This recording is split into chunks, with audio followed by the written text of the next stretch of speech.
كتير بنسمع عن قصة الراجل اللي اشترى الترماي. طيب هي ايه قصة الراجل ده؟ وهل هي فعلا قصة حقيقية ولا رواية الناس بتنقلها لبعضها وخلاص؟ النهاردة هقول لكم على التفاصيل الكاملة للقصة بأحداثها كلها. استنونا بعد الفصل.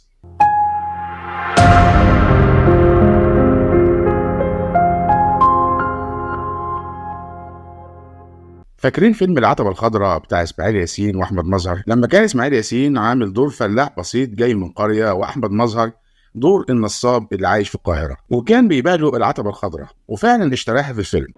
انت بتعمل ايه هنا؟ ايه؟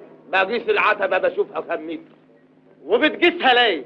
انت هتشتريها؟ ما اشتريتها خلاص يا مثبت العدل.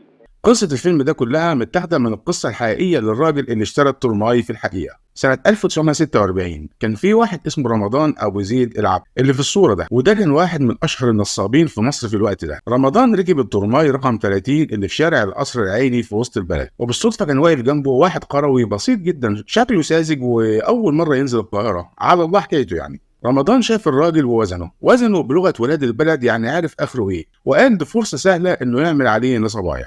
راح مطلع سيجاره واداها له وبدا يتكلم معاه، ومن الكلام معاه عرف ان اسمه حفظ الله، جاي القاهره ومعاه قرشين عايز يشغلهم في اي حاجه، واول مره ينزل القاهره. رمضان عرض عليه شويه افكار، بس الافكار كلها ما عجبتش حفظ الله. راح مطلع سيجاره تانية واداها له، وراح مولع سيجاره لنفسه، وهو بيقول لنفسه انه لازم يطلع من الراجل ده باي مصلحه، مش هيسيبه ويمشي وخلاص. وهو قاعد بيفكر في اي نصبايا، لقى حفظ الله بيقول له ايه الزحمه اللي في الترماي دي كلها؟ بس وهنا جات له الفكره. رمضان قال لحفظ الله تشتريه، طبعا قصده على الترماي، وفضل يقنعه انه بيدخل فلوس كتير يوميا وكمان مشروع مضمون. حفظ الله بان على وش الحماس جدا وباين انه مبسوط من الفكره، وما كدبش خبر ووافق على طول. نزل رمضان وحفظ الله من الترماي وراحوا على مكتب محامي، في واحد صاحب رمضان شغال في المكتب ده وبيساعده على النصب. كتبوا العقد بتاع بيع الترماي، وطبعا الكلام ده من غير ما المحامي يعرف، وخلى حفظ الله يبصم على العقد، طبعا لانه ما كانش بيعرف يقرا ويكتب، هو كان يدوب بيعرف يقرا الارقام. وكتبوا في العقد ان ثمن الترماي 200 جنيه. رمضان قال لحفظ الله والله لولا انك بلدياتي عمري ما هبيع الترماي ده اقل من 1000 جنيه. انت شايف الزحمه اللي فيه عامله ازاي، وشايف بيدخل قد ايه، وزي ما قلت لك ده مشروع مضمون. حفظ الله قال له انا كل الفلوس اللي معايا وجاي بيها من البلد 83 جنيه، وفضل يلح على رمضان انه ياخد الفلوس ويكتب وصل امانه او كمبياله بالباقي اللي هو مبلغ 120 جنيه. وفي الاخر طبعا رمضان النصاب وافق وخلى حفظ الله يكتب على نفسه كمبياله بال 120 جنيه الباقيين. ورجعوا الثلاثة على ميدان العتبة، رمضان وحفظ الله وصاحبه اللي شغال في مكتب المحامي.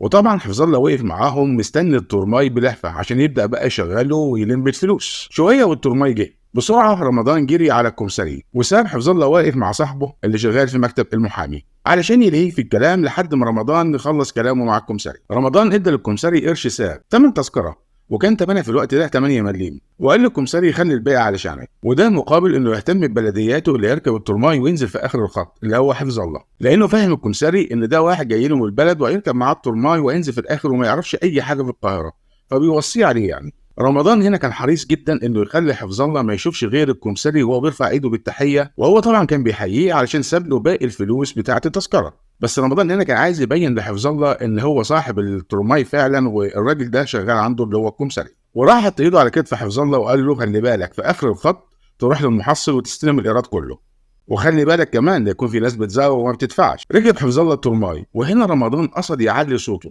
ويقول له الكمساري خلي بالك. الكمساري رد عليه وقال له خلاص فهمت، وراح منادى على حفظ الله بصوت عالي برضه وقال له تضرب بالفلوس كلها والا نلغي البيع. وطبعا الكمساري كان سامع بس مش فاهم الحوار على ايه، وكان فاكر ان هم بيتكلموا على مصلحه شغل بينهم في البلد او حاجه. نيجي بقى هنا للجزء المهم في نهايه القصه. الترماي وصل لاخر المحطه، والكمساري بينادى على حفظ الله انه ينزل خلاص لان ده اخر الخط. حفظ الله قال له فين الايراد؟ الكمساري استغرب جدا وقال له ايراد ايه؟ حفظ الله رد عليه وقال له انت فاكرنا عبيط ولا ايه؟ هو مش قال قدامك تضرب كل الفلوس ولا نلغي البيع؟ الكمساري استغرب تاني قال له بيع ايه؟ هنا حفظ الله اتعصب جدا وبدا صوته يعلى وقال له انتوا هتنصبوا عليا ولا ايه؟ والموضوع اتطور بينهم لحد ما وصل لاسم الشرطه. وهنا بقى كانت الصدمه لحفظ الله لما عرف الحقيقه، وعرف ان المقلب اللي اتعمل فيه واتنصب عليه ازاي. يا نهار اسود، هو نصب علي؟ صح النوم. فلوسي فلوسي فلوسي.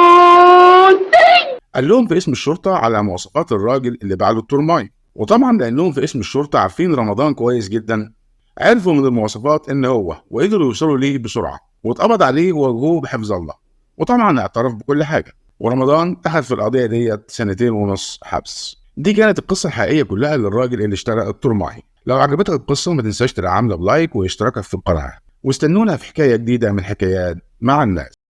ومع الناس عشنا حكايات مع الناس. قناة كل الناس.